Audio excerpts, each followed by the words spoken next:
कैसे संसार से मुक्ति मिलेगा, कैसे जीव को मुक्ति मिलेगा, आपको यह आपके समय यह श्री सद्गुरु महाराज। बोलिए प्रेम से श्री सद्गुरु महाराज की जय।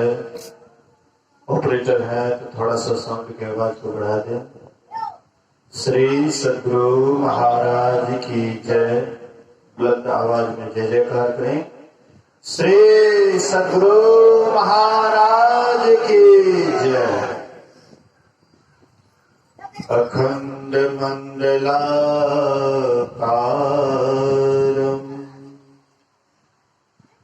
व्याप्तं येन चराचरं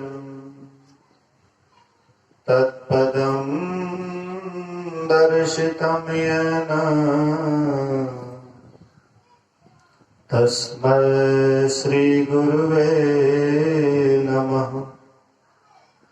धन्य धन्य सतगुरु सुखदा महिमा कही ना जाए। जो कछु कहा तुम्हारी कृपा मोते कछु न बसाए। सर्वत्र सर्वदा वर्तमान सद्गुरु महाराज जी के पावन चरणों में कोटि कोटि नमन। उपस्थित गुरुजन, धर्म प्रेमी सत्संगी बंधुओं, पूजनीय माताओं तथा भक्तिमती बहनों, अभी हम लोग योग शिखोपनिषद से शायद श्रवण कर रहे थे। योगहीनम कथम ज्ञानम मोक्षदम भवति भोः। योगोपि ज्ञानहीनस्तो न क्षमा मोक्ष कर्मणि तस्मात् ज्ञानम च योगम च मोक्षो दृढ़मोऽभ्यसेत्। योगहीन ज्ञान और ज्ञानहीन योग मोक्ष कार्य में समर्थ नहीं हो सकता। अर्थात जो सदा के लिए मुक्ति चाहते हैं, मोक्ष चाहते हैं, छुटकारा चाहते हैं, ऐसे छुट्टी तो सब आदमी चाहते हैं। छुट्टी को कौन पसंद नहीं करते हैं। अभी हम आप बैठे हुए हैं, हम लोगों के मन में भी होता होगा कि जल्दी जल्दी सत्संग समाप्त हो जाते तो छुट्टी हो जाती। किसान किसानी काम करते हैं, उनके मन में भी होता है कि जो ताल का काम है जल्दी जल्दी निपटारा कर लें, इससे छुट्टी हो जाएगी। कोई जाते हैं ड्यूटी पर, उसके मन में भी रहता है कि जल्दी जल्दी समय हो जाए तो ड्यूटी पर से छुट्टी हो जाए। विद्यार्थी स्कूल जाता है, उनके भी मन में लगा रहता है कि जल्दी जल्दी समय हो जाए ताकि हम लोगों की छुट्टी हो जाए। एक जगह ऐसे ही क्लास चल रहा था, बहुत विद्यार्थी आए हुए थे, अंतिम क्लास था, अंतिम समय का क्लास था, विषय था ललित कला। तो जितने भी विद्यार्थी थे सबसे शिक्षक कहते हैं कि जिनको जो चित्र पसंद है वह चित्र बना करके दिखाओ। जिनको जो चित्र पसंद है वह चित्र बना करके दिखाओ।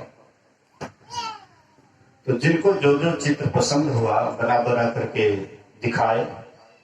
एक विद्यार्थी सादा कॉपी लेकर के आए और सर जी को दे दिए। कहते हैं क्या तुमको कोई चित्र पसंद नहीं होता है? बोले कि हमको जो चीज पसंद होता है उसका चित्र ही नहीं बनता है। बोले क्या तुमको पसंद होता है? बोले कि हमको छुट्टी पसंद होता है। छुट्टी पसंद होता है। अब छुट्टी का चित्र कैसे बनाएंगे, समझ से बाहर हो रहा है। इसलिए हम ऐसे ही सादा कागज ला करके डालते हैं। मतलब सबके अंदर इच्छा है छुट्टी। छुट्टी भी बहुत तरह के हैं। एक छुट्टी साधारण छुट्टी है, छुट्टी लेने के बाद भी फिर क्लास में जाना पड़ता है। किसान काम करते हैं, जब ताल का समय होता है सोचते जल्दी छुट्टी हो जाए, लेकिन फिर समय आता है तो वही ताल। आपको भूख लगती है, भोजन कर लेते हैं, लेकिन फिर भूख लगती है, फिर आप भोजन की खोज करते हैं। आपको लड़का लड़की है, शादी करने वाले सोचते हैं जल्दी जल्दी शादीशुदा, हाँ शादी विवाह कर देंगे, हमको छुट्टी हो जाएगी। शादी विवाह कर लेते हैं, फिर भी आप ऐसा मत सोचिए कि शादी विवाह कर लेंगे उसके बाद छुट्टी हो जाएगी। मतलब इधर जितनी भी छुट्टियां हैं, इस सदा की छुट्टी नहीं है। महापुरुष कहते हैं कि कोई ऐसा भी छुट्टी है कि एक बार अगर वह छुट्टी ले लिया जाए तो फिर दोबारा संसार में आने की जरूरत नहीं रहती है। और वही जो सदा की छुट्टी है उसी का नाम मोक्ष कहते हैं, उसी को निर्वाण कहते हैं, उसी को परम पद कहते हैं, उसी को निःशब्द कहते हैं। संतों ने बहुत नामों से उसको अभिषिक्त किए हैं। तो वह पद जो सदा की छुट्टी को प्रदान कर दे, ऐसी छुट्टी के लिए ही अभी हम लोग ऋषियों के वचन को सुन रहे थे कि इसके लिए ज्ञान और योग दोनों का अभ्यास करना पड़ेगा। अब ज्ञान किसको कहते हैं? हम लोग तो सोचते हैं कि हम लोग स्कूल में जाते हैं, स्कूल में पढ़ाई होती है और वह पढ़ाई से हमको ज्ञान होता है। तो क्या यही ज्ञान जो स्कूल कॉलेजों में मिलता है? महापुरुष कहते नहीं। यह ज्ञान आपको भले ही संसार में यश दिला सकता है, नाम कमा सकते हैं, प्रतिष्ठा मिल सकता है, आप संसार में पूज्य भी हो सकते हैं।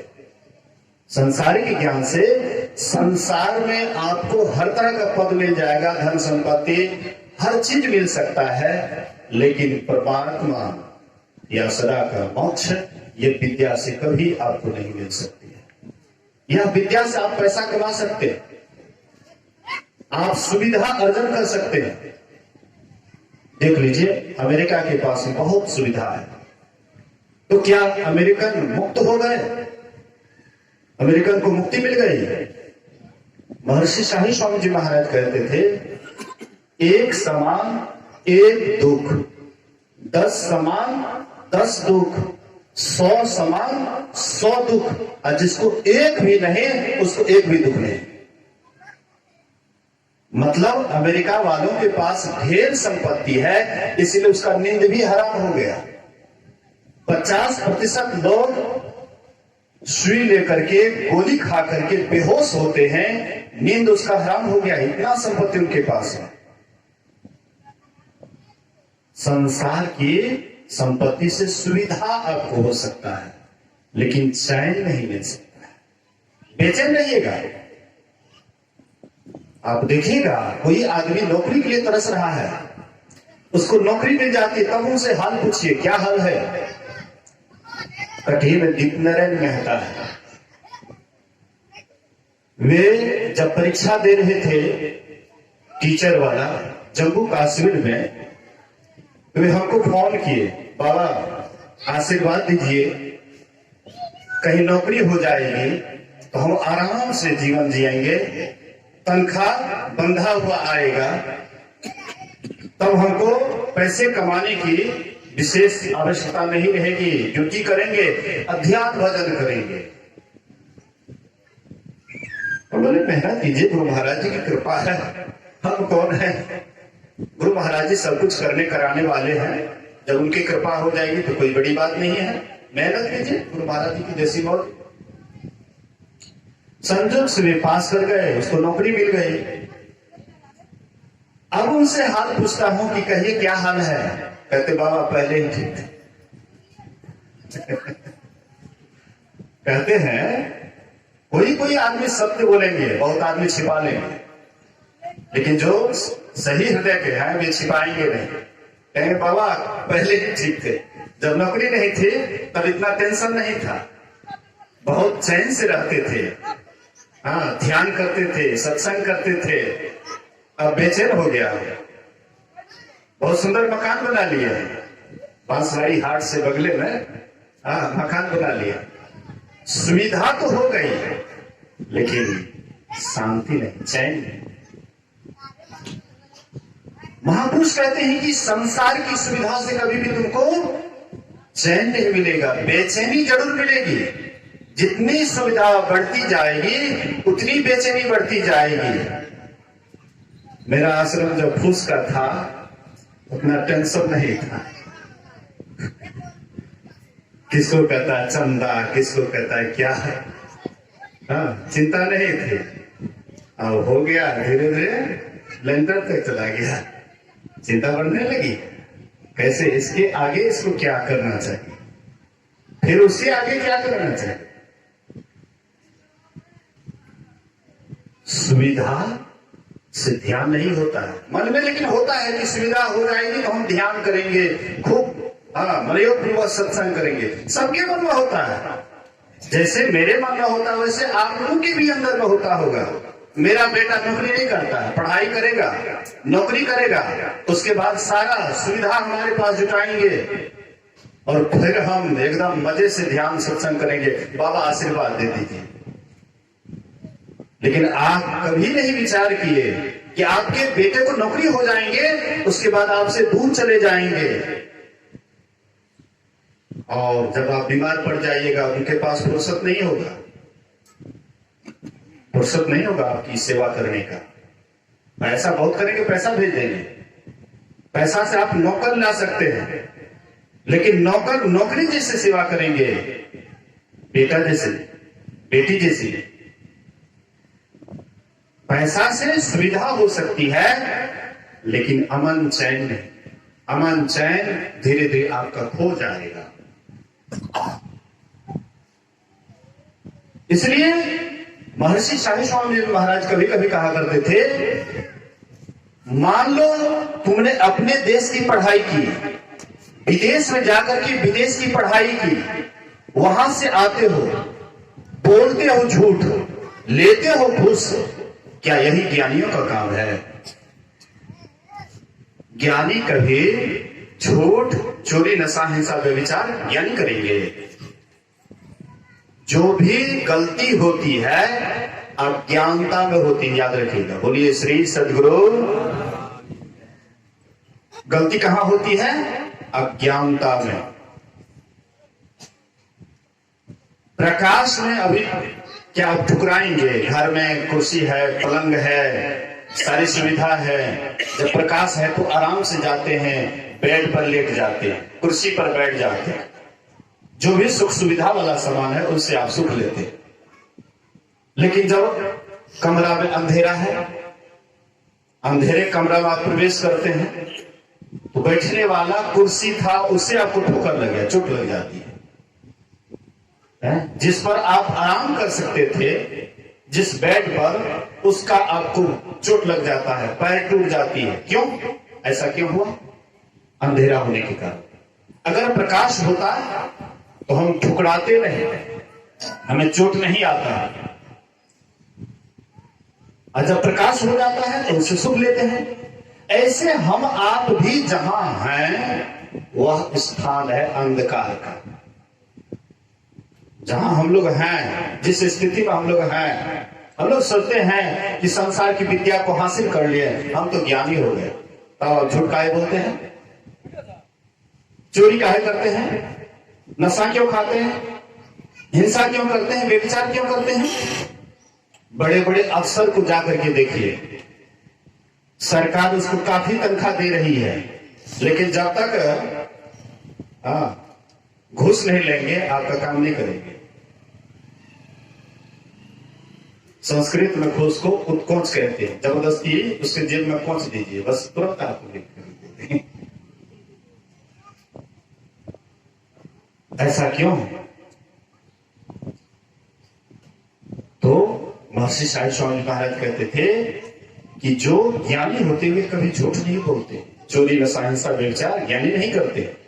आपको कोई 56 प्रकार का व्यंजन भोजन बना करके थाली में परोस करके रख दिए और आप अपने ही हाथ से जहर का बोतल खोल करके मुन्ना खोल करके उसमें डालिएगा, मिला करके वो भोजन कीजिएगा, आपको लोग क्या कहेंगे? ज्ञानी कहेंगे। बड़े ज्ञानी आदमी है, बड़े ज्ञानी आदमी है, इसलिए जहर का बोतल खोल करके अपने ही भोजन मिला करके वही भोजन कर रहा है, इसलिए ज्ञानी आदमी है। हाँ, महामूर्ख लेकिन जरूर कहेंगे। हम आप भी संसार की भौतिक विद्या को प्राप्त करके महामूर्ख हो गए हैं, ज्ञानी नहीं। ज्ञानी को जाकर के देखिए, कबीर साहब कभी स्कूल कॉलेज का मुंह नहीं देखे, लेकिन उनसे बढ़ करके कोई ज्ञानी भी हो सकता है क्या?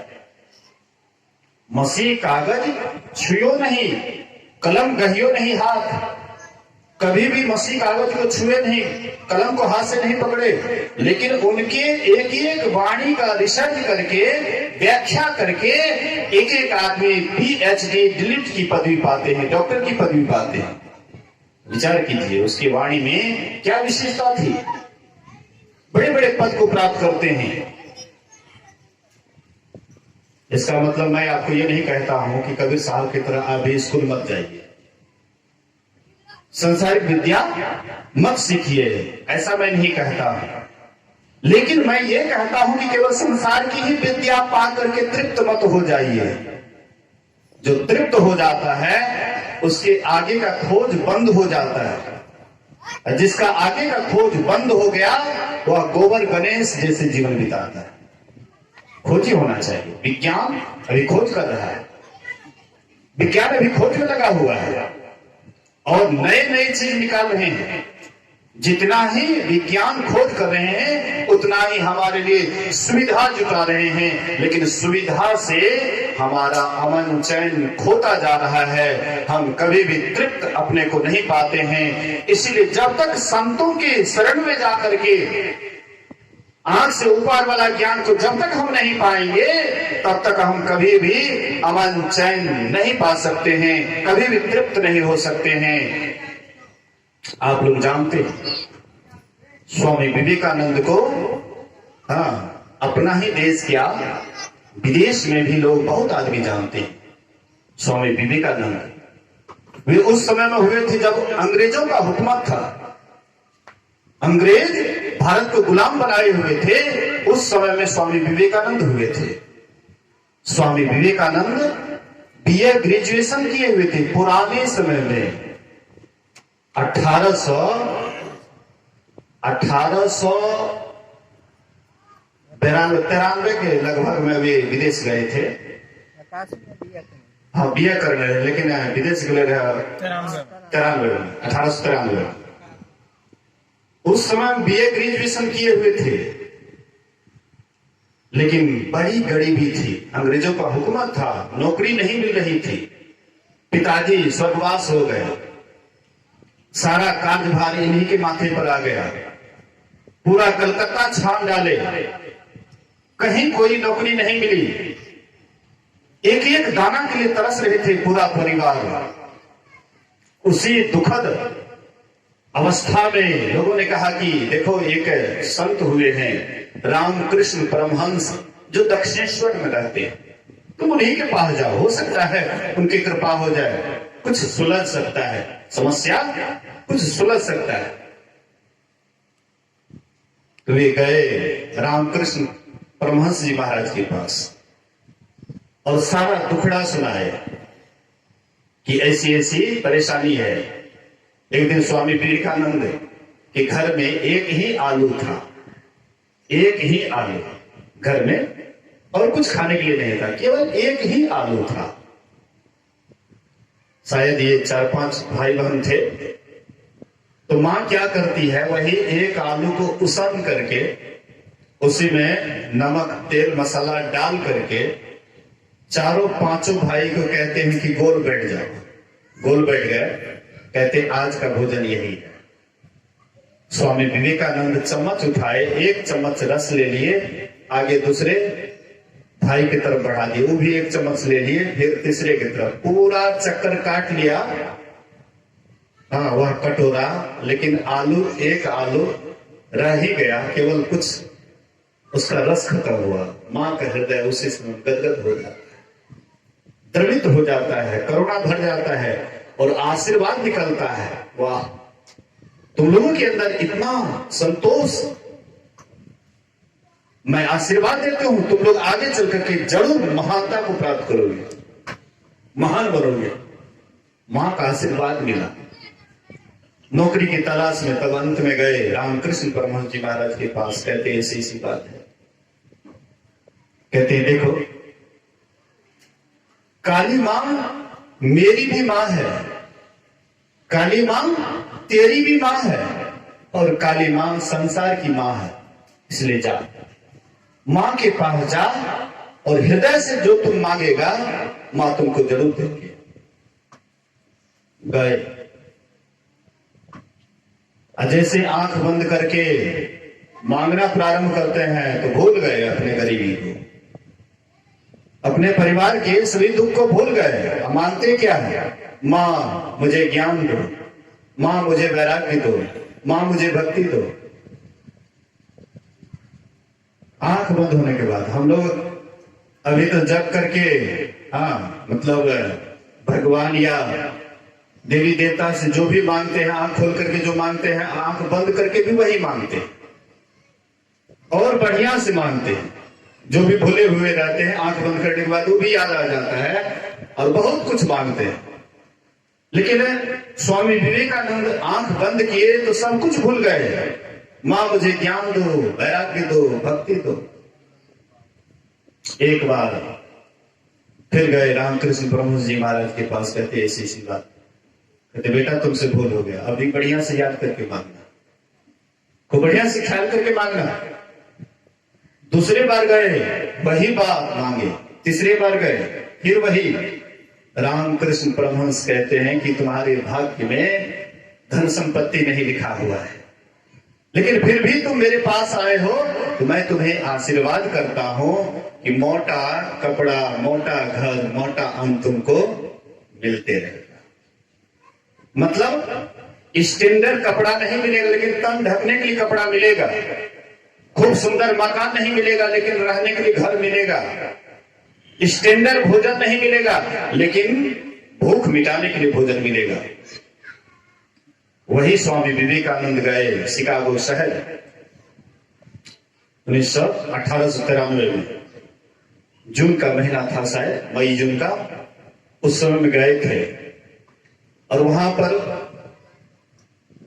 जल्दी समय देना नहीं चाह रहे थे कि ये क्या बोलेंगे। फिर भी बहुत निवेदन के बाद जब समय दिया गया और स्वामी विवेकानंद जब